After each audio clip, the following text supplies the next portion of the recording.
끝에 뭐가 있을지 모르니까. 아무래도 제가 큰 잘못을 했나 봐요.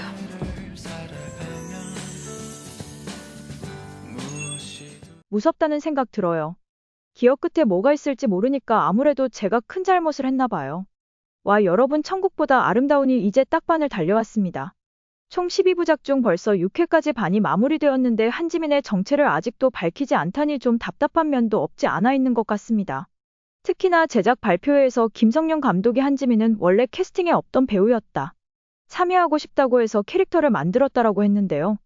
그렇게 뒤늦게 만들어진 캐릭터치고는 너무 비중을 과하게 둔 게 아닌지 하는 생각이 듭니다. 일단 진짜 영애가 나타나면서 소미가 영애가 아닌 것은 확실히 밝혀졌고요.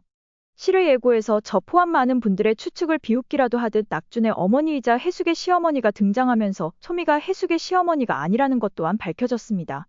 그렇다면 과연 소미는 누구인가를 매회 고민하고 있어야 한다는 것이 조금 힘드네요. 그리고 예고에서 한지민이 새로 등장한 인물을 보고 뭔가 기억이 난 듯한 표정을 지어 이제 좀 실마리가 풀리나 싶기도 한데요. 일단 짧게 5회, 6회에서 중요했던 장면 살펴보고 가겠습니다. 본격적으로 시작하기 전 구독과 좋아요 한번 눌러주세요. 5회에서는 포도알 6개를 채워 결국 지옥에 간 해숙이 영애를 만나게 되었는데요. 지옥의 모습을 생각보다 자세하게 묘사해줘서 보는데 좀 무서운 장면도 있더라고요. 지옥을 한번 살펴볼게요. 먼저 화탕지옥. 끓는 쇳물에 튀겨지는 고통을 받는 지옥입니다.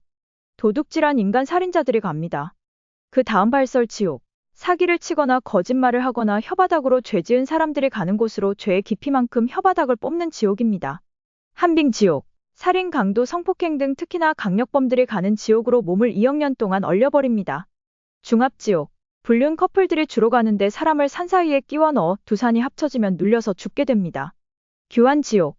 음주, 폭행 등으로 남을 괴롭힌 자들이 불에 달궈진 줄을 건너는데 떨어지게 되면 몇만 도의 용암불로 떨어져서 고통받게 됩니다. 초열지옥. 말로 사람을 현혹한 자들이 가는 곳으로 타락한 정치인들이나 길에 잘못 든 종교인들이 가는 곳입니다. 죽어도 죽을 수 없고 살아도 살 수 없는 곳이 바로 지옥이다. 라는 대사가 나오는데 정말 형벌의 종류만 봐도 끔찍합니다. 한 가지 형벌만 받는 것도 아니더라고요. 끓는 물에 담갔다가 새살이 나오면 얼리라고 하고 아주 무섭습니다. 특히나 요즘의 현실을 반영해 이런 것도 큰 죄가 되니 착하게 살아라 라는 생각이 드는 몇몇 장면들도 있었죠. 바로 온라인상에서 악플을 남겨 한 사람을 죽음으로 몬 사람들이 가는 신지옥이나 학폭, 보이스피싱, 아이는 원치 않았던 가족의 동반 자살 등도 다 지옥에서 그 대가를 치르게 됩니다. 가차없는 지옥의 모습에 아, 착하게 살아야겠다 라는 생각이 절로 듭니다. 해숙의 지옥행을 알게 된 낙주는 열차를 타고 직접 지옥으로 향합니다.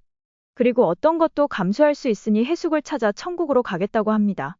그리고는 뜨거운 유황불에 직접 몸을 던지며 아내 해숙을 향한 찐사랑을 보여주었죠. 그 마음에 감동해서인지 낙주는 다시 천국으로 소환되었고 다행히 해숙도 제 무게가 조금 덜어지면서 영애와 함께 천국으로 오게 됩니다. 천국의 집에서 영애와 소미가 마주하게 되면서 소미가 영애가 아닌 것은 또 아주 확실해졌습니다. 그런데 천국에 온 영애의 신원이 센터에서 계속 확인이 되지 않는 걸 보면 영애는 아직까지 진짜 죽은 게 아닌 임사체험자가 아닐까 싶습니다. 임사체험을 천국이 아닌 지옥에서 했으니 다시 살아서 돌아가면 남은 날 동안은 절대 죄는 안 짓고 살 것 같긴 합니다. 6회에서는 다시 천국으로 돌아온 해숙의 모습이 그려졌습니다. 규칙을 어기고 해숙을 구하러 지옥에 간 낙주는 정직 처분을 받게 되었고 천국에서 사용할 수 있는 돈을 구하기 위해 해숙은 오리엔테이션 때 받은 패드에 나온 물품 리스트를 확인하게 됩니다. 그것은 이승에서 해숙에게 여러 가지 일로 빚진 자들이 갚아주는 돈이었습니다. 그렇게 해숙은 생각지도 못한 이승에서의 인연들과 도움들로 천국 돈을 적립하게 됩니다. 그러면서 해숙은 나도 저 사람처럼 누군가에게 큰 빚이 있는데 그걸 기억 못하면 어쩌나 라는 말을 합니다. 이 대사가 소미의 정체에 큰 복선이 되지 않을까? 하는 생각이 듭니다. 그러면서 낙준이 이승의 일을 하러 갈 때 소미는 기억을 찾기 위해 자신도 데려가 달라고 얘기를 합니다. 그리고는 홀라 춤을 추고 있는 여인이 그려져 있는 셔츠를 입은 남자를 보게 되는데요. 노인의 모습이었지만 그를 본 소미는 그 노인의 젊은 시절 얼굴을 기억해낸 듯했고 그 표정은 굉장히 좋지 않았습니다. 이 장면 그냥 지나칠 수 없는 단서죠. 소미와 이 남자는 현생에서 악연이었을 겁니다. 그리고 또 하나의 중요한 단서, 바로 이전에 언급했던 해숙의 그 대사, 나도 저 사람처럼 누군가에게 큰 빚이 있는데 그걸 기억 못하면 어쩌나. 이러한 단서들을 다 연결시켜서 또 새로운 가설을 한번 세워볼게요. 지금부턴 제대로 뇌피셜입니다. 자, 소미는 낙준의 목숨을 구한 은인입니다. 현생에서 낙준이 교통사고로 뺑소니를 당했어요. 도로에 쓰러진 낙준을 본 젊은 소미가 119를 불러 목숨을 건졌죠. 이 사건 덕분에 낙준은 다리를 다쳤지만 목숨을 건져 해숙과 남은 생애를 이어갈 수 있었어요. 그래서 해숙은 자신도 모르는 사이에 소미에게 큰 빚을 지게 된 거죠. 그런 해숙은 소미를 직접은 모르지만 천국에서 소미를 걷어주면서 그 빚을 조금씩 갚고 있는 겁니다. 그리고 하와이 셔츠를 입은 남자가 바로 그 뺑소니 사고의 가해자라고 생각해 봅시다. 이 남자는 낙준을 치고 도망쳤어요. 그런데 유일한 목격자가 있었고 그게 바로 소미였던 거죠. 소미만 없으면 완전 범죄가 될 수 있었던 그는 결국 소미를 살해하고 말았습니다. 그래서 소미가 이 남자의 젊은 모습을 떠올리며 찌푸린 표정, 그건 바로 분노와 억울함이었을 겁니다. 그렇다면 소미는 단순히 피해자일 텐데 왜 지옥행 열차를 타게 된 걸까요? 그리고 7회 예고편 마지막에 왜 기억 끝에 뭐가 있을지 모르니까 두렵다, 아무래도 자신이 큰 잘못을 했나 봐요. 라고 말했을까요?